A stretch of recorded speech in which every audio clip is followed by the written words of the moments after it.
오늘 말씀을 통하여 무엇을 바라보고 있는가라는 말씀으로 함께 은혜 나누겠습니다. 선포해 봅시다. 무엇을 바라보고 있는가? 우리가 이 세상 살아가며 무엇을 바라보고 살아가는가? 무엇을 바라보며 또 믿음으로 살아가는가? 오늘 히브리서 기자는 우리에게 질문하고 있습니다. 오늘 말씀은 히브리서의 마지막 부분의 일부분입니다. 그러니까 히브리서 결론부의 일부분이다라고 할 수 있는 것입니다. 지금까지 히브리서 기자는 믿음의 주여 온전케 하시는 예수를 바라보자라고 우리에게 권면하여 가르쳤습니다. 히브리 출신 성도들이 로마 제국의 권세 아래 사회적으로 정치적으로 핍박받고 유대인들의 핍박으로 인하여 믿음을 포기하려는 이들이 많아졌기 때문입니다. 히브리 출신 성도들은 본래 여호와 하나님을 믿던 자들이었습니다. 그러므로 그들은 우리가 하나님을 안 믿는 것이 아니라 예수 그리스도를 믿는 믿음만 내려놓는다는 자기 합리화 속에 신앙생활을 하고 있었던 것입니다. 그러니까 내가 하나님을 버린 것이 아니라 예수 믿는 믿음만 내려놓는다는 것입니다. 그래서 히브리서 기자는 지금까지 예수 그리스도가 얼마나 위대한지 얼마나 귀한지를 가르쳐주며 절대로 예수 그리스도를 포기하지 말라고 가르쳐주고 있었습니다. 오늘 말씀 히브리서 기자는 우리가 무엇을 바라보며 무엇을 믿어야 될지를 가르쳐줍니다. 자, 그렇다면 우리가 바라보고 나아가야 될 믿음 생활은 무엇인가? 첫 번째로 우리를 인도하던 이들을 생각하며 그들을 본받아 살아가는 것입니다. 선포합시다.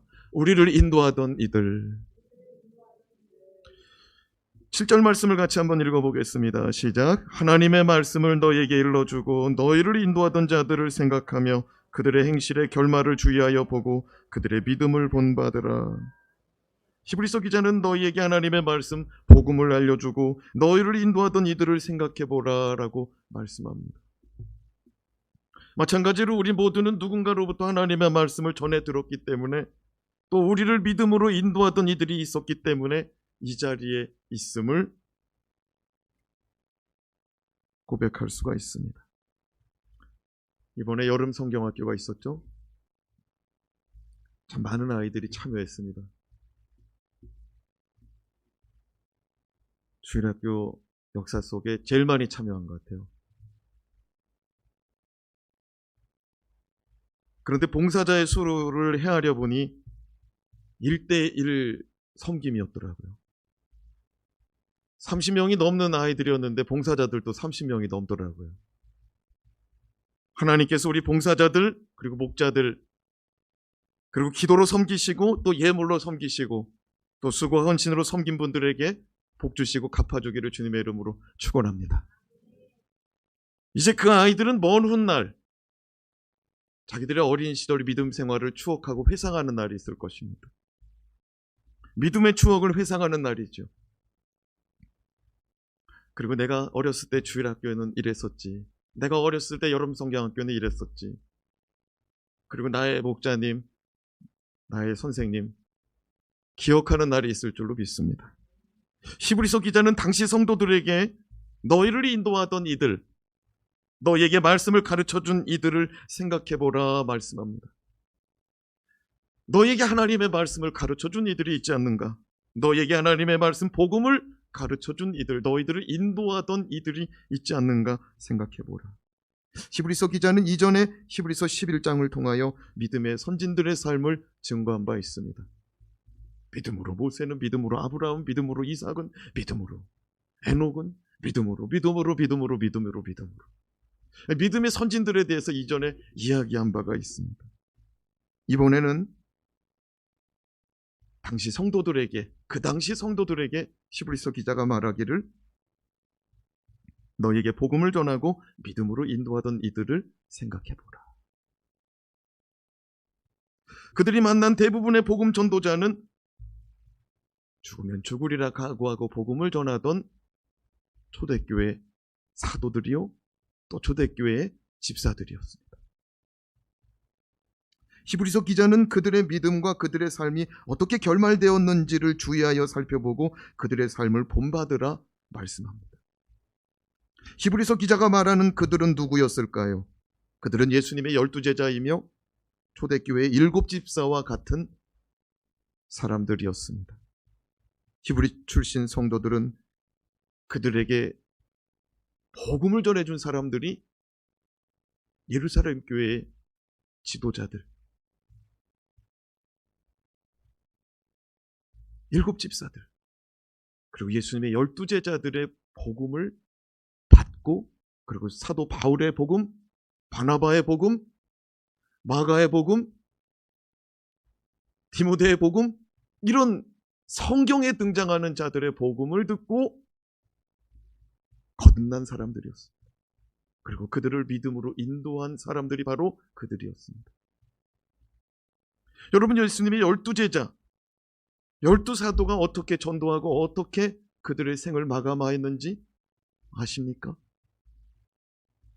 먼저 사도 요한의 기록을 보겠습니다. 사도 요한의 사진을 올려주세요. 사도 요한은 예루살렘에서 복음을 증거하다가 지금의 터키 에베소 지역으로 추방되었는데, 그곳에서 복음을 전하다가 로마 황제 도미티아누스에 의해서 끓는 기름 가마솥에 던져지는 형벌을 받게 되었습니다. 사도 요한은 예루살렘에서 복음을 증거하다가 추방되어, 그래서 지금의 터키 에베소 지역으로 추방되었는데, 그곳에서도 복음을 전하다가 로마의 황제 도미티아누스에 의해서 끓는 가마솥에 던져지는 형벌을 받았습니다. 그런데 요한이 그 끓는 기름물에서 죽지를 않는 거예요. 그래서 그는 반모섬으로 보내집니다. 우리가 잘 아는 요한계시록이 바로 그 반모섬에서 기록되어지는 것이죠. 하나님이 요한의 눈을 열어 천상의 세계와 되어질 일들에 대하여 가르쳐 준 것입니다. 두 번째로 사도 베드로, 지금의 터키 안디옥과 소아시아에서 복음을 전하며 사역하였는데, 복음을 전하다가 붙잡혀서 로마로 압송됩니다. 그리고 로마에서 십자가 형벌을 선고받고 자신이 어찌 예수님과 같은 형벌을 죽을 수 있겠느냐라고 말하며 나는 십자가에 거꾸로 매달려 죽게 해달라고 요청하니 그 요청이 받아들여져서 그는 그렇게 십자가에 거꾸로 매달려 죽게 됩니다. 세 번째로 사도 야고보, 사도 요한의 형님입니다. 요한계시록을 작성한 형님. 요한의 형님 야고보는 사도들 가운데 가장 먼저 순교당하게 됩니다.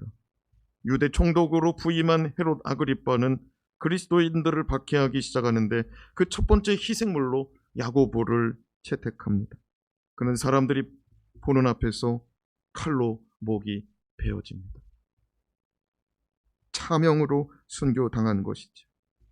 사도 안드레, 베드로의 형제인 안드레는 침례 요한의 제자였다가 예수님의 제자가 되어서 베드로에게 복음을 전하고 예수 그리스도를 만나보자 전도하고 터키 소아시아와 그리스 그리고 러시아에 이르기까지 복음을 전하는 사도가 됩니다. 그는 그리스에서 복음을 전하다가 체포되어서 X자형 십자가에 달려 죽게 되는데 3일 동안 그 십자가에서 목숨이 붙어 있어서 그는 3일 밤낮을 예수 복음 증거하다가 숨이 끊어져 죽었다라고 기록되어집니다. 다섯 번째 사도 다데오, 알페오의 아들로서 시리아, 메소포타미아, 페르시아 지역에서 복음을 전합니다. 그러니까 지금으로 말하면 시리아, 이란, 이라크 지역에서 복음을 전했다는 것입니다. 특별히 페르시아, 이란 지역에서 복음을 전하고 우상을 파괴하였는데 이에 성난 군중들에 의하여 포박당하고 살해되어졌다고 기록되어집니다. 여섯 번째 사도 빌립. 빌립은 터키의 소아시아 지역과 시리아 지역에서 복음을 전하였는데 특별히 파무칼레, 지금은 터키의 유명 관광지죠. 그 파무칼레 온천 바로 위에는 히에라폴리스라고 큰 도시가 자리 잡고 있었습니다. 그 히에라폴리스에서 복음을 전하였는데 그곳 사람들이 큰 뱀을 숭배하고 있는 것을 보고서 그들에게 복음을 전하니 그곳 사람들이 많이 거듭나게 됩니다. 그곳에서 그 우상숭배 큰 뱀으로 인하여 돈벌이 하던 사람들이 빌립을 붙잡아 채찍질하고 십자가에 매달아 죽임당하니 그도 또한 순교를 당하게 됩니다. 일곱 번째 사도 시몬, 아프리카에서도 복음을 전하고 영국으로 건너가 많은 사람들을 거듭나게 하였습니다. 이후 페르시아에서 다데오 사도와 함께 복음을 전하다가 다데오와 함께 순교를 당하는데, 시몬은 톱으로 그 몸이 정수리서부터 가운데 반으로 쓸려 죽었다고 전해집니다. 히브리서에 보면 톱으로 켜는 자라는 표현이 있었죠. 시몬이 그런 형벌을 받아 순교하였습니다. 여덟 번째 사도 바돌로메, 바돌로메가 정확한 표현입니다. 바돌로메, 바라는 말이 아들이란 말이거든요. 그러니까 돌로메의 아들이라는 뜻입니다. 바돌로메는 나다니엘로 불려지기도 했습니다. 나다니엘. 바돌로메는 소아시아 지역과 현재 아르메니아 지역, 유럽의 끝자락이죠. 아르미아 지역에서 복음을 전하다가 산채로 가죽이 벗겨지고, 산채로 가죽이 벗겨진 것으로 끝난 것이 아니라 그 벗겨진 몸을 십자가에 달아 죽이더니, 거기서 끝나는 게 아니라 머리를 잘라서 마지막에는 순교당하게 하였다라고 기록되어집니다.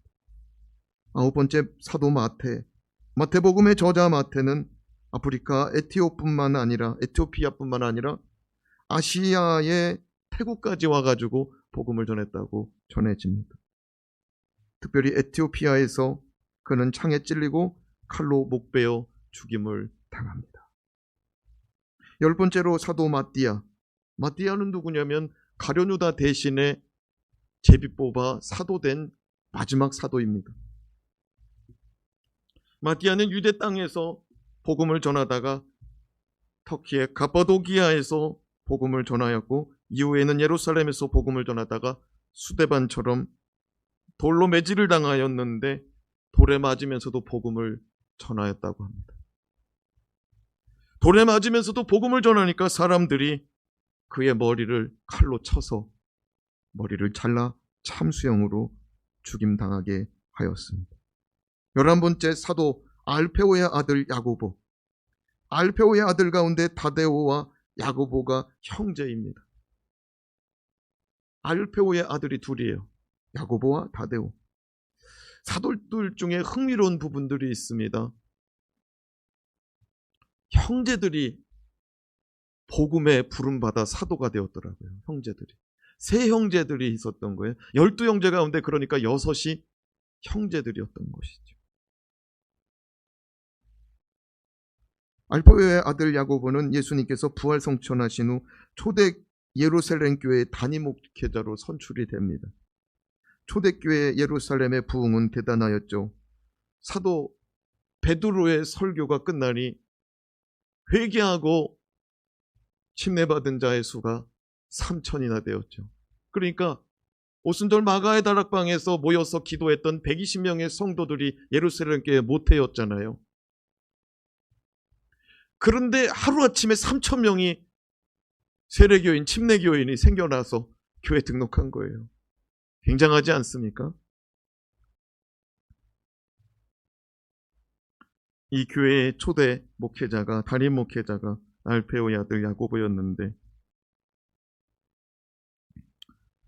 유대인들은 야고보를 미워하고 기독교인들, 그리스도인들을 미워하여 그를 첫 번째 본보기로 죽이고자 하여 야고보를 성전 꼭대기로 끌고 올라가 그를 성전 꼭대기에서 떨어뜨려서 그를 죽이고자 하였습니다.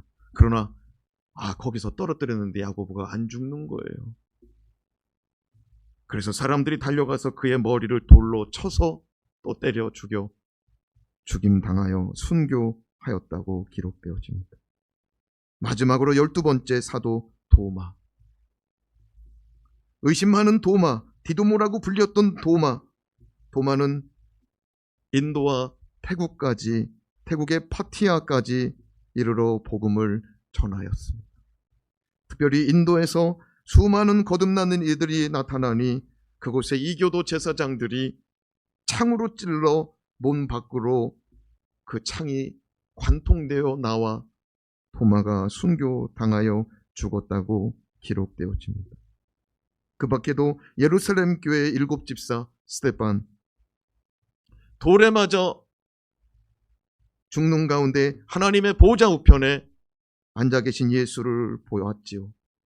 그 다음에 또 누가 있습니까?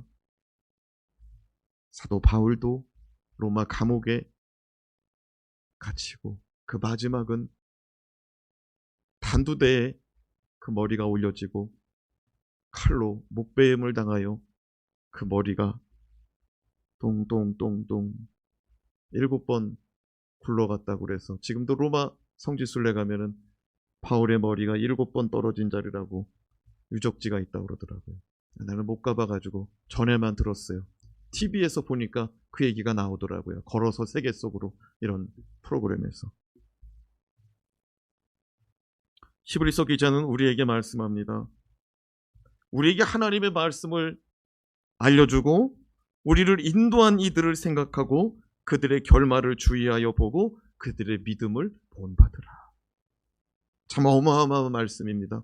7절 말씀 다시 한번 올려주시겠습니까? 같이 한번 읽어봅시다. 시작. 하나님의 말씀을 너에게 일러주고 너희를 인도하던 자들을 생각하며 그들의 행실의 결말을 주의하여 보고 그들의 믿음을 본받으라. 그러니까 이것은 무슨 말이냐면요, 우리는 잘 이해가 안 되지만 그 당시에 정말 초대교회에서 성령 받은 자들이 온 유대와 사마리아 땅끝까지 복음을 증거하라는 주의 말씀을 붙잡고 다 흩어졌거든요. 그 성령 받은 자들이. 그 사람들의 복음을 이들이 직접 받아 들은 것입니다.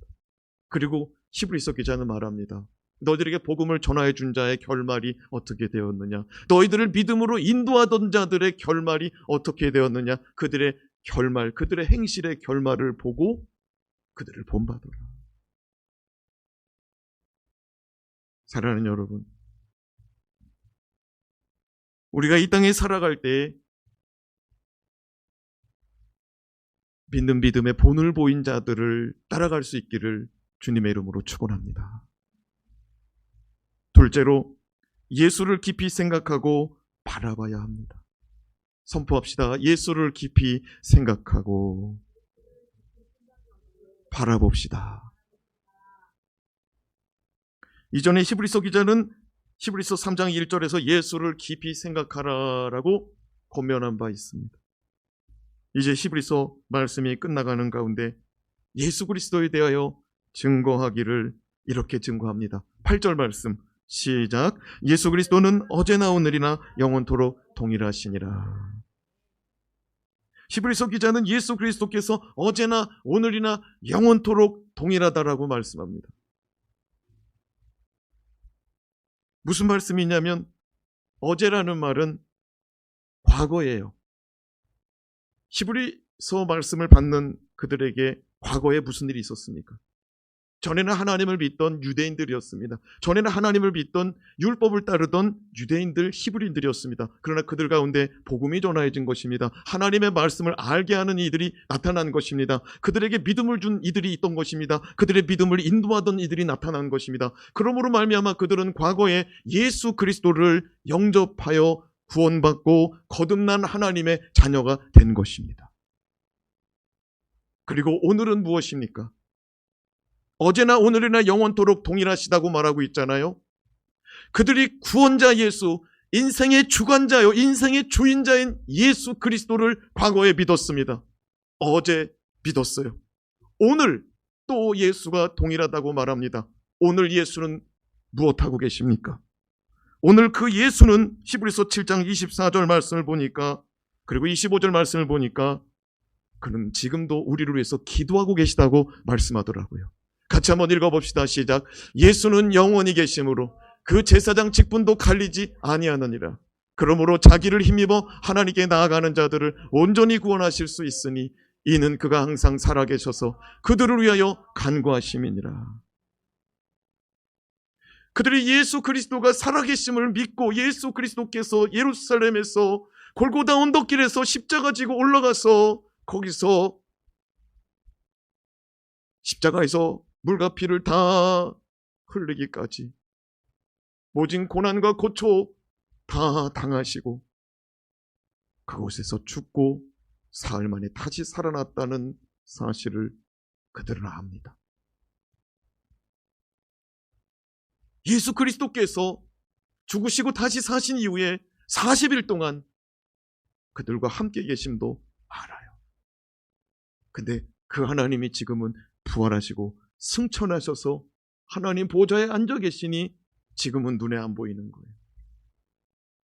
과거에는 예수님을 본 사람도 있었습니다. 과거에는 예수님이 어떻게 사셨다는 거 다 증인들이 있으니 보지는 못했어도 믿을 수 있었습니다. 근데 지금은 예수가 안 보여요. 근데 히브리서 기자가 말합니다. 어제나 오늘이나 영원토록 동일하게 역사하시는 분이 예수라고요.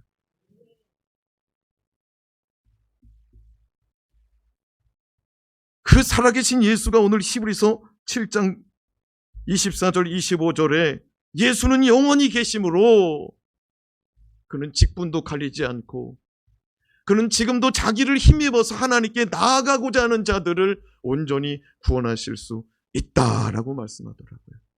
그 무슨 말이냐면 너희 과거에 너희를 죄에서 구원하신 이가 지금도 너희들을 구원하여 줄 수 있으니 믿으라는 거예요.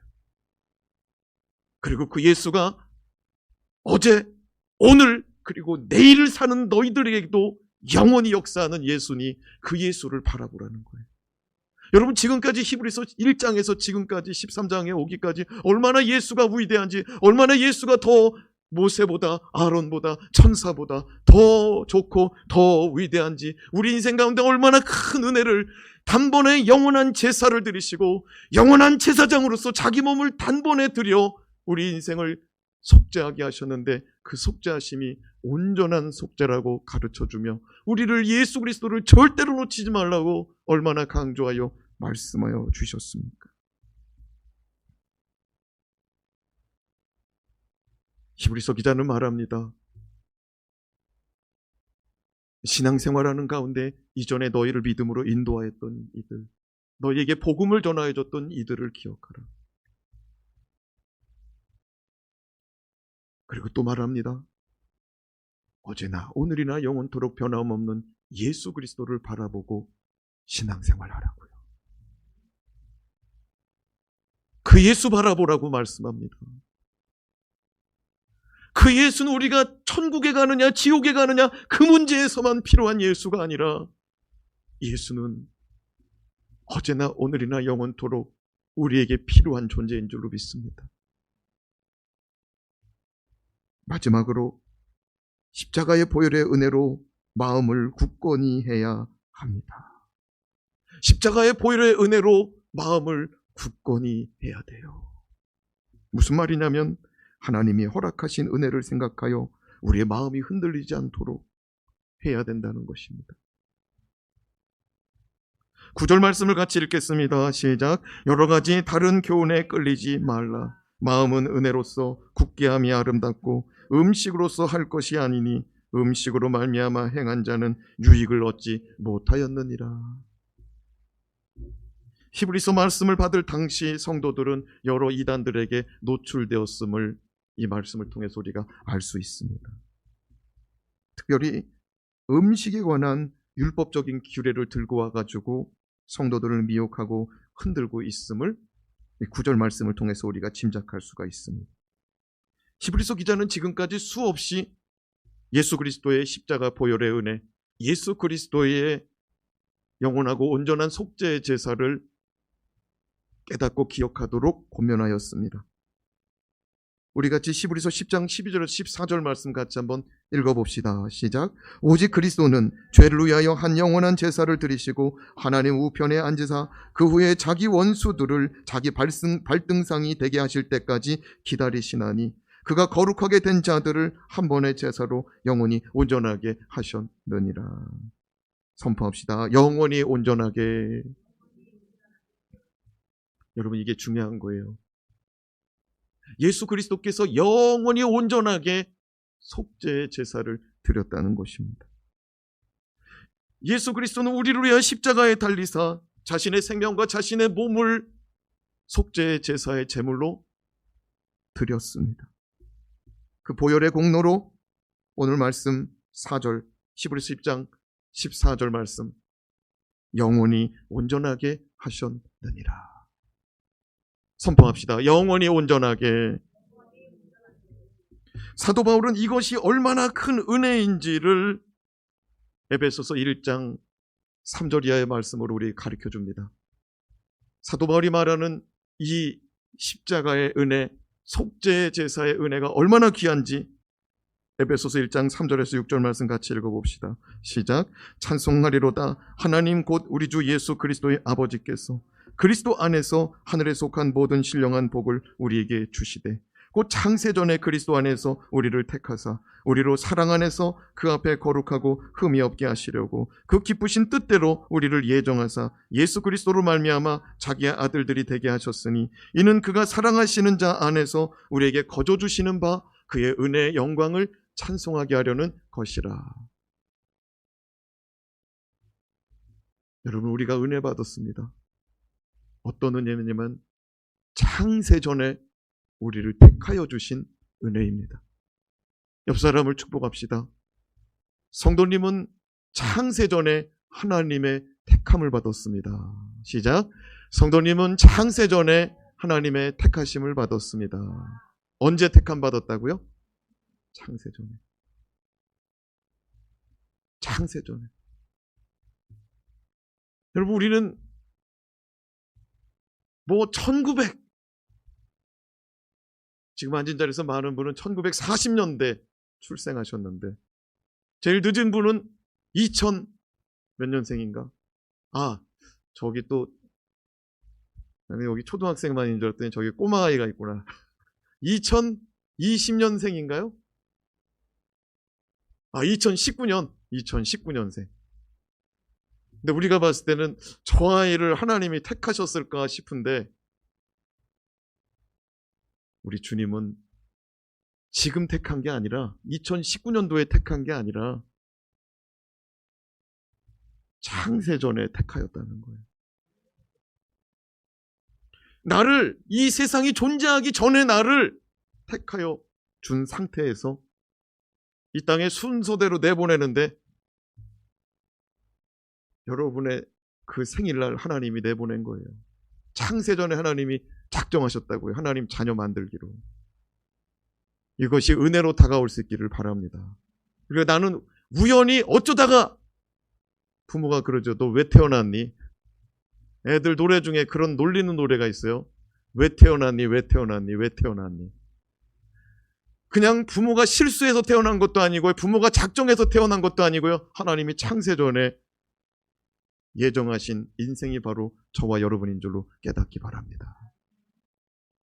그런데 하나님이 뭐라고 말하냐면 그리스도 예수 안에서 우리를 창세전에 택하셨대요. 그리스도 예수 안에서 우리를 택하였다고 말씀하면서 3절 말씀 다시 한번 올려봐요. 그리스도 안에서 하늘에 속한 모든 복을 우리에게 주시려고. 하늘에 속한 모든 복을 우리에게 주시려고 우리를 택하였다고 말씀하더라. 그러니까 우리는 사는 날 동안에 하늘에 있는 모든 복을 다 받아 누려야 정상인 거예요. 한번 선포해 봅시다. 한번 손들어 선포해 보세요. 주 예수여, 하늘에 속한 모든 복을 내게 주시옵소서. 어떻게 우리 선영이 하늘에 속한 모든 복을 사모하십니까? 아멘. 아니, 옆에 있는 하은이가 하늘에 속한 모든 복 다 받으면은 나는 안 받고 다 받으면 속상하잖아요. 그죠?